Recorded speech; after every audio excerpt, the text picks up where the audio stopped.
Hello, I'm Faye Waterman and this is Talking All Things Business. And my guest today is Jacqui Brauman, a solicitor, the founder and CEO of TBA Law and Legally Wise Women. And today our topic is negotiation. I'm going to hand it over to you, Jacqui. Welcome and thank you. Thanks so much, Faye. Happy to talk with you again. Yes, negotiation. So, there's so much in this.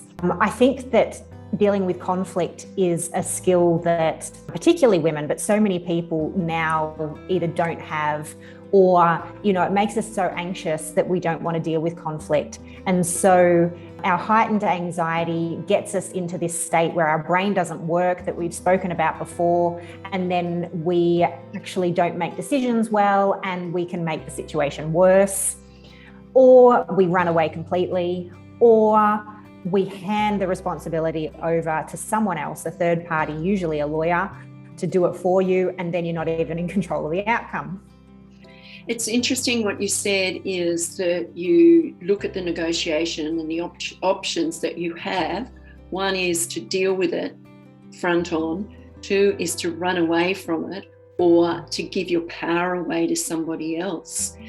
It's a pretty tough thing, particularly when you're in an emotional state that you really don't think logically or logistically, and you do unintentionally give your power to somebody else.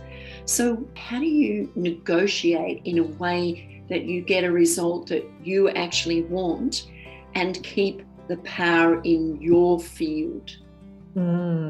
Huge question. Yes. So, understanding more of the elements of negotiation is really important, and to also keep your head instead of losing it when you are in an emotional state, and having some tools in your toolbox first about how to calm your brain back down when you're in an emotional state is one of the first foundational things. And there's all sorts of ways of doing that, like box breathing and certain other types of breathing, keeping your feet on the ground, and some really basic sort of self-care stuff is actually really useful for negotiation. Body language is a really important part of negotiation. You said keeping your feet on the ground. Breathing, well, that's something when we're in an heightened emotional state, we don't think about, but taking those deep breaths and taking control. But your feet on the ground and your body language is a really important part of negotiation. Wow, keep going, please.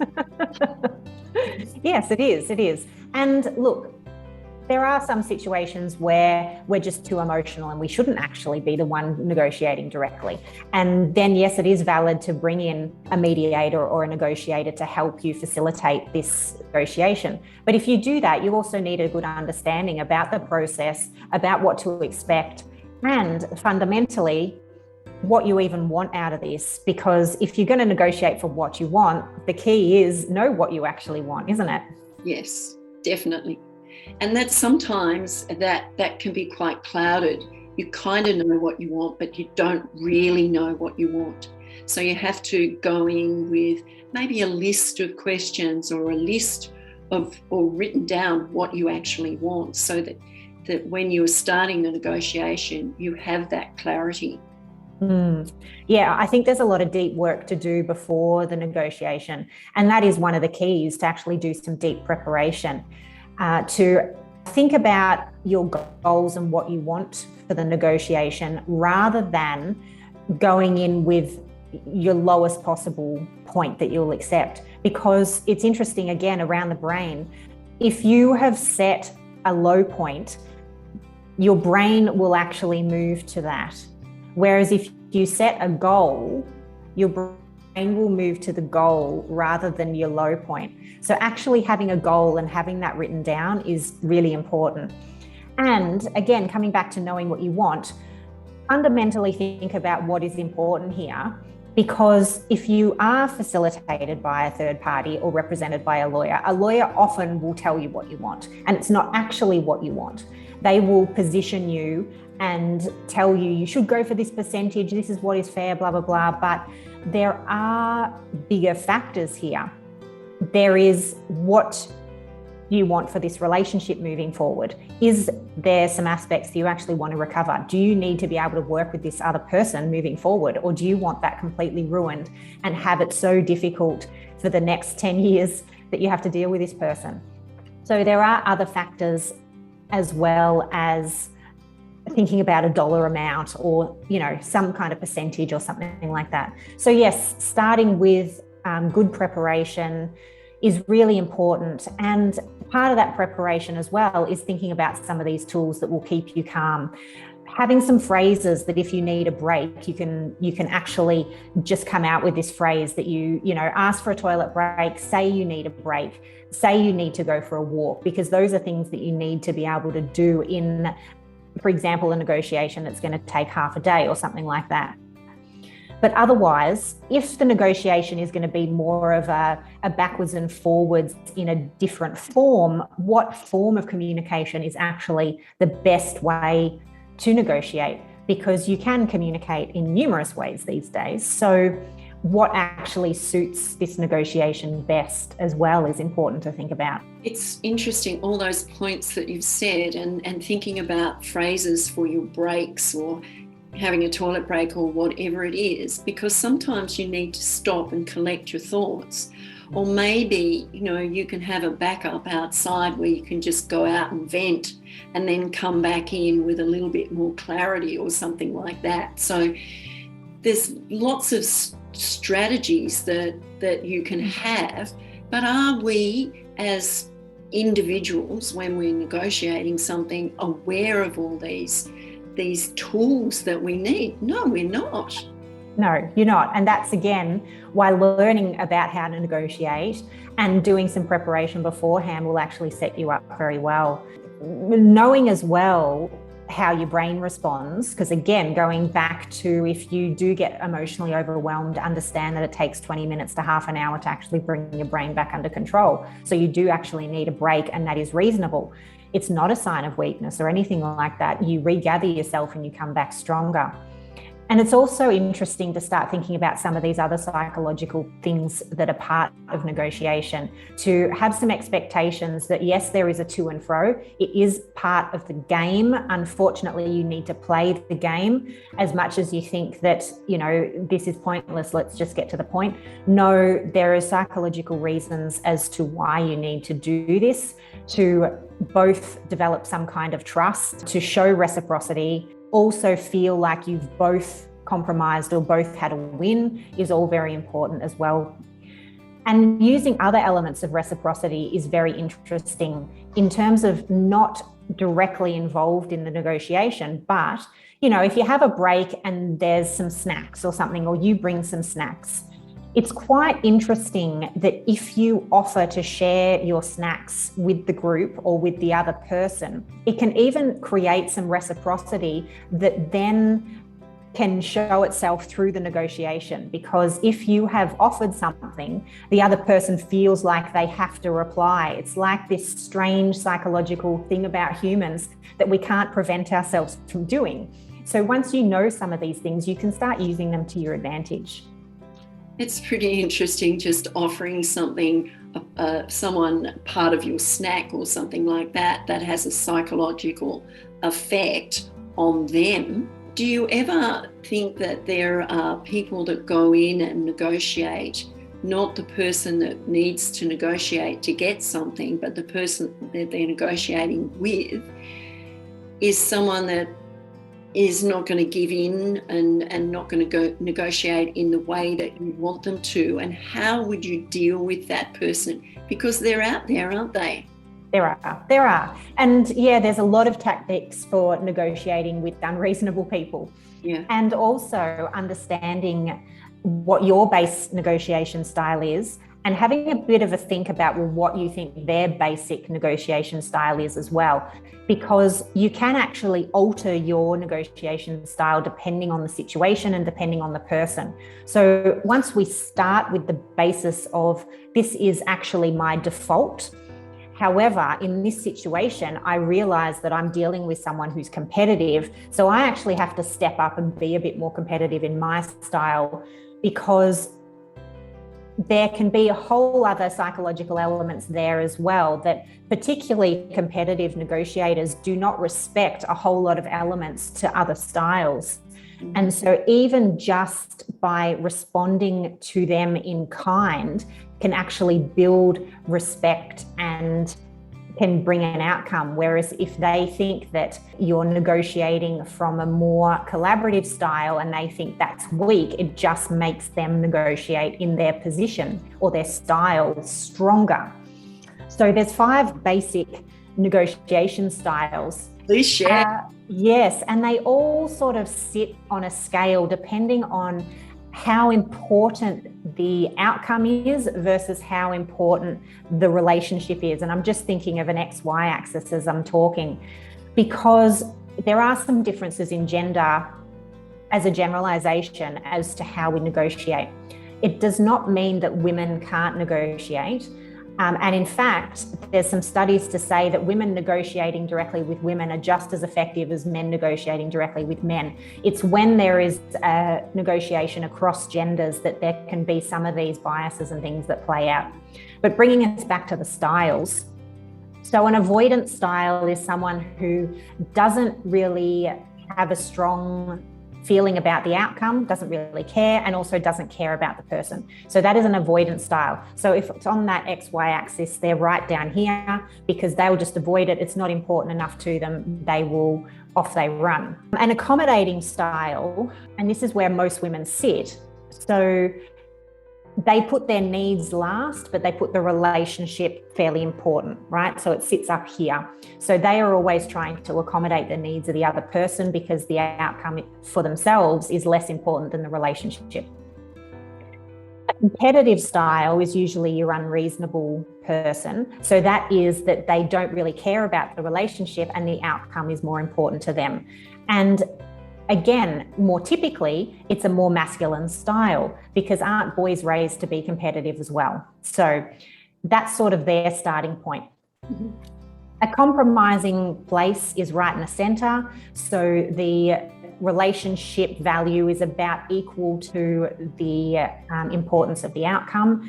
And then collaborative is sort of the ultimate. But again, you can't be collaborative with a competitive person necessarily unless you're fairly skilled to sort of manipulate them into helping you solve the overall problem. Compromising and collaborative is sort of where the ultimate is, because you also get some of what you want and you also maintain some kind of working relationship. With all the different styles, it would be really interesting to just oversee and watch, be a fly on the wall and watch some of these negotiations and how people deal with them in different ways. Those who are collaborative, those who are really go hard and don't care kind of person. Hopefully no one ever really gets those sort of people. But negotiation is all about getting, it's a win-win situation really, isn't it? When you're negotiating, or that's supposed to be a win-win situation, or as fair as possibly can be. But sometimes the negotiation, if you don't have that control over what you know you want, if you're the person negotiating to get what you want, then the negotiator will overtake and you'll get what they think you deserve. I don't like that thought. No. And there are all those sorts of elements about leverage and power within a negotiation as well. Someone's power or perceived power of their position before a negotiation does not necessarily help during the negotiation. So again, for someone who feels like they have less power than the other person they're negotiating with, when you're in the negotiation, there is actually a lot of leverage that you can use against someone who thinks that they're more powerful. Our conversation today won't allow us much time to go into that, but just knowing that will open up the possibilities for you to be able to negotiate with someone that you think usually sits with more power than you, but to leverage their identity of themselves can actually be the way to get through to get what you want. So all sorts of tactics like making them think like they are the ones coming up with the solutions and helping to solve your problem can be one of these things that gets the person to feel like they're in control and have power, but ultimately you're using their sense of importance to solve the overall problem.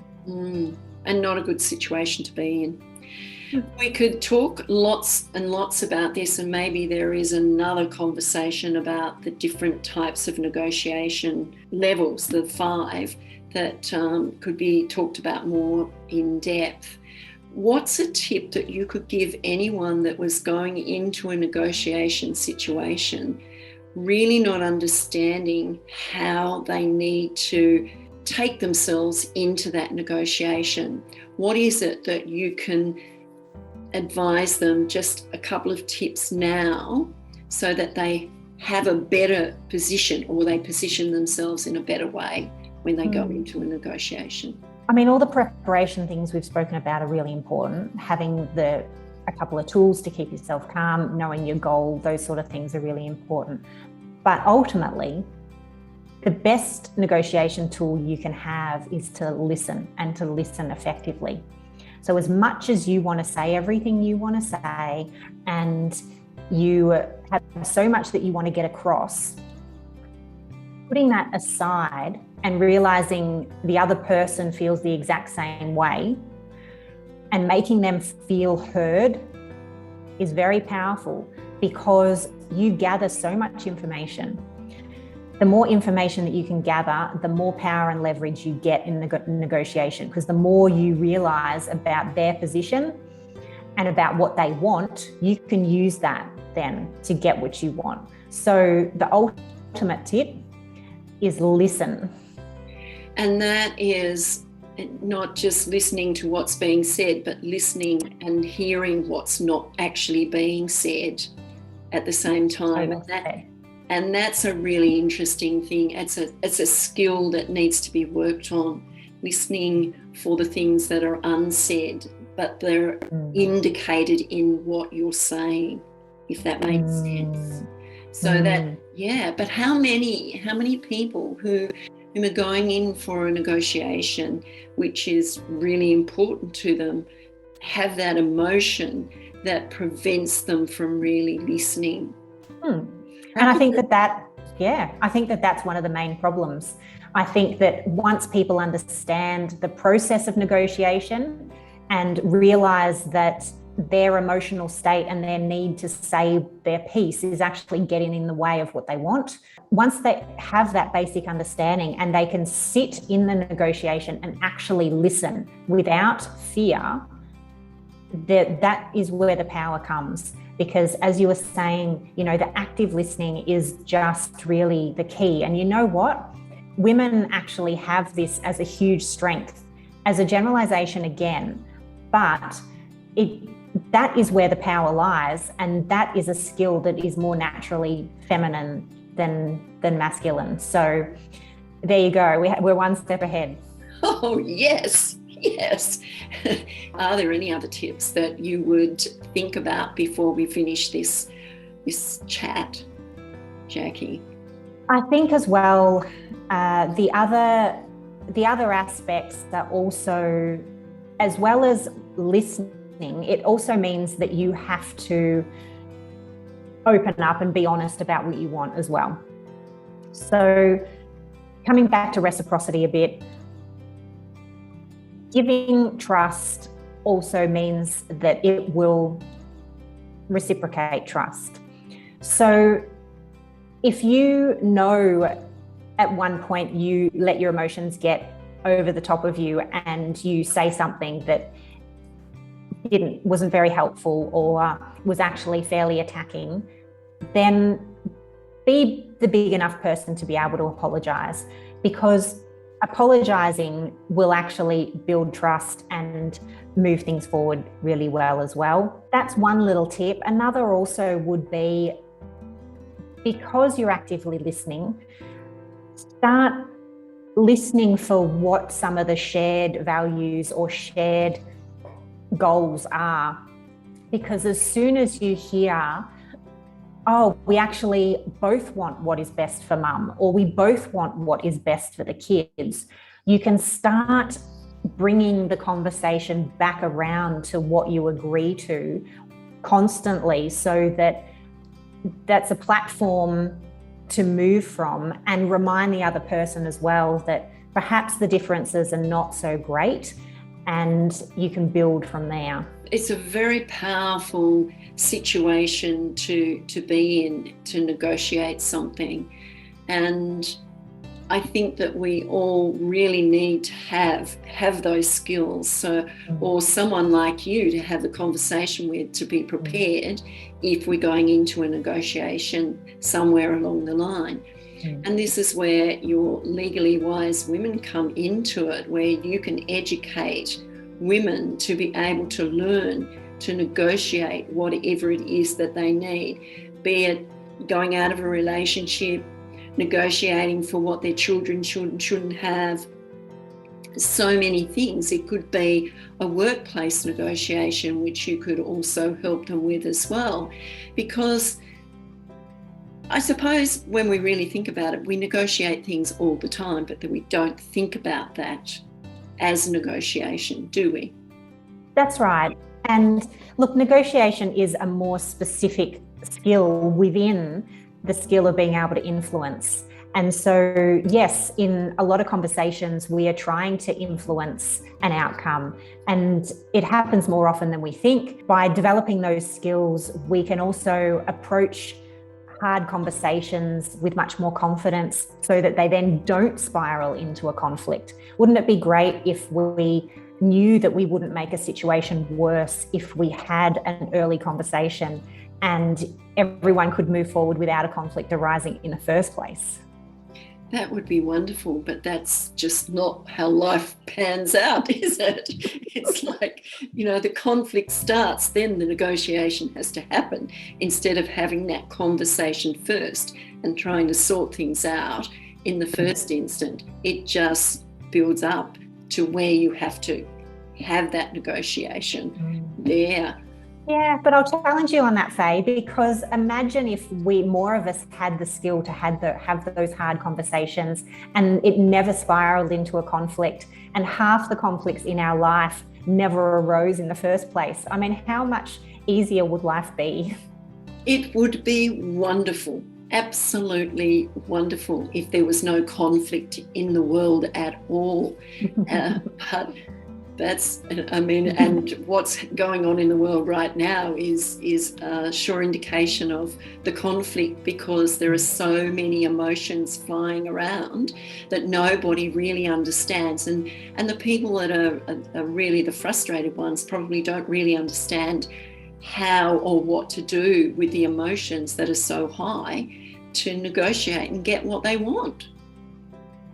It's very interesting. It's very interesting times. Anything else before we finish, Jacqui? Look, I think that it's just a really good starting point, everything that we've shared today. And, if people do want to learn more about not necessarily hard conflicts, but certainly having difficult conversations, and at least being able to prepare and understand the negotiation process, then, reaching out is the starting point. Yeah, so reaching out to you, Jacqui Brauman at Legally Wise Women, so that you can support them in their whatever area they need. All the conversations that we've had, negotiation is just one of them.